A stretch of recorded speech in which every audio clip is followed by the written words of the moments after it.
जहाँ अभी मैं था वहाँ मजमा ज़्यादा जुट गया और मुझे उस तरह से शोर शराबे में बहुत बात करने में ठीक नहीं लगता। मैं चाहता हूँ कि बहुत शांति और सुकून के साथ बात की जाए। मैं एक दूसरी जगह पे आ गया हूँ जहाँ पेड़ के नीचे छाया भी है। दिल्ली में समय से पहले गर्मी भी आ गई और कहा जा रहा है कि ये मार्च की जो गर्मी होगी वो अब तक का सबसे ज़्यादा टेम्परेचर शायद इसी मार्च में हो। तो अगली साल इसी मार्च में और ज़्यादा गर्मी होगी जब चुनाव होंगे। आपको क्या लग रहा है? चुनाव में तो हर मौसम में, हर सीज़न में जब चुनाव होता है तो टेम्परेचर ऐसे ही बढ़ जाता है। और इस बार तो खैर ऐसे भी गर्मी ज़्यादा पड़ रही है, मार्च से ही शुरू हो गई है गर्मी पड़नी। देखिए क्या होता है अप्रैल मई में। अच्छा, मैं आज थोड़ा ये जानने के लिए आया कि देश में भ्रष्टाचार को लेके बहुत बहस हो रही है कि ये भ्रष्टाचारी है। ऐसा लगता है जैसे मेरी कमीज तुम्हारी कमीज से ज़्यादा सफ़ेद दिखाने की बात है।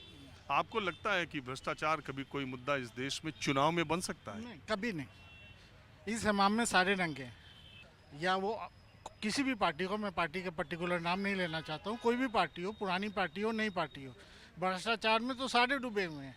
और नहीं करें अगर भ्रष्टाचार, अगर तो ये अपनी कंपेनिंग कैसे चलाएंगे? इलेक्शन में जो करोड़ों अरबों रुपए खर्च करते हैं वो आता कहाँ से? आम पब्लिक को नहीं पता है क्या? सब जानती है। किसी इंडस्ट्रीज से इनकी सांठ-गांठ है, ब्यूरोक्रेट के साथ ये टारगेट दे देते हैं कि इतनी वसूली उगाही करके दो। तो ये पैसे, जिनके पास सत्ता होती है वो पैसे निकालना जानते हैं। और भ्रष्टाचार होता है, पहले भी होता है, अब भी होता है, भ्रष्टाचार रहेगा ही। अच्छा, दूसरी बात, आपको क्या लगता है कि 2024 के चुनावी मुद्दे क्या होंगे? चुनावी मुद्दे कुछ भी नहीं होंगे।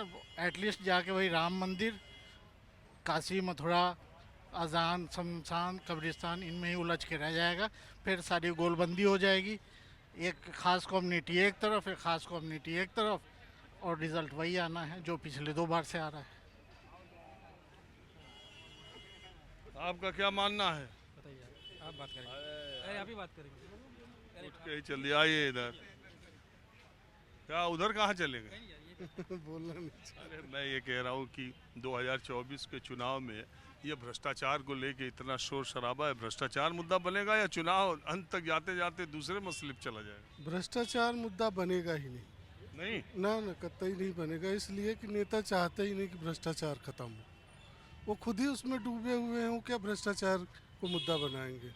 उनके लिए तो धर्म वही जाति, उसी पे वो चुनाव लड़ेंगे। कोई भ्रष्टाचार का, आजकल तो भ्रष्टाचार का तो ये हाल है कि अधिकारियों ने दलाल रखे हुए हैं पैसे लेने के लिए, नौकरी पर रखे हुए लोगों को, और खुलेआम भ्रष्टाचार हो रहा है। कौन सा नेता बोल रहा है? कोई नेता कुछ बोलने के लिए तैयार है? बस उसी। आप किस राज्य के हैं? मैं उत्तर प्रदेश का हूँ। अच्छा, उत्तर प्रदेश में पिछले 15 सालों में, 16 सालों में 3 सरकारें रहीं, मायावती जी की, अखिलेश जी की और योगी जी की। इन तीनों सरकारों में भ्रष्टाचार के स्तर पर ये क्रमशः बढ़ता ही गया एक सरकार के बाद दूसरे, या कोई किसी में रोक, किसी में कमी, किसी में ज़्यादा, या किसी में पक्षपात, किसी किसी के लिए भ्रष्टाचार, किसी। आप इन तीनों 15 सालों 16 सालों को कैसे देखते हैं?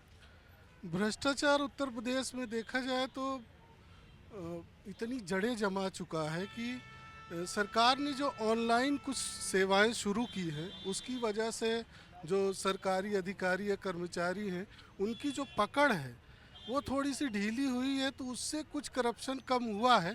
लेकिन उनकी वजह से करप्शन नहीं कम हुआ, वो आज भी उतने ही भ्रष्ट हैं। आज भी आप किसी भी सरकारी कार्यालय में जाएंगे तो मायावती के टाइम में जिस तरह भ्रष्टाचार था वो आज भी है, उसमें कोई अंतर नहीं। अंतर ये आया है कि कुछ सुविधाएं इन्होंने जो ऑनलाइन कर दी, जिस पे इनकी पकड़ नहीं है इन लोगों की, तो ये मजबूर हैं। लेकिन उसमें भी उसके भी तरीके देखो, सिस्टम डाल तो ये पात पात। हाँ, कुछ तरीके इन्होंने निकाल लिए। अच्छा, आप मुझे बताइए कि 2024 के चुनाव का मुद्दा आपको क्या लगता है क्या होगा? वही जाति धर्म होगा और कोई मुद्दा नहीं। ये होने ही नहीं देंगे, ये कभी भ्रष्टाचार को मुद्दा बनने ही नहीं तो देंगे। अभी तो संसद में बहुत बना रहे दोनों। ये तमाशा कर रहे हैं ये लोग तमाशा कर रहे हैं। कोई मुद्दे को अपनी तरफ खींच के ले जाना चाहता है, कोई अपनी तरफ। अभी संसद की जो खींचतान है, इसमें आप देखते हैं तो आपको भारी किसका पक्ष लगता है? भारी, अभी सबके अपने दोनों के दावे हैं, उनको वो अपनी तरफ मुद्दे को खींच के ले जाना चाहते हैं, उनको 2024 में क्या लग रहा है आपको? क्या 2000? क्या होगा? अब ये आम धारणा तो यही है कि नरेंद्र मोदी आएंगे, अब कुछ कह नहीं सकते। आप बताओ, आप तो यंग हो, तो आप तो युवा हो, आप बताओ।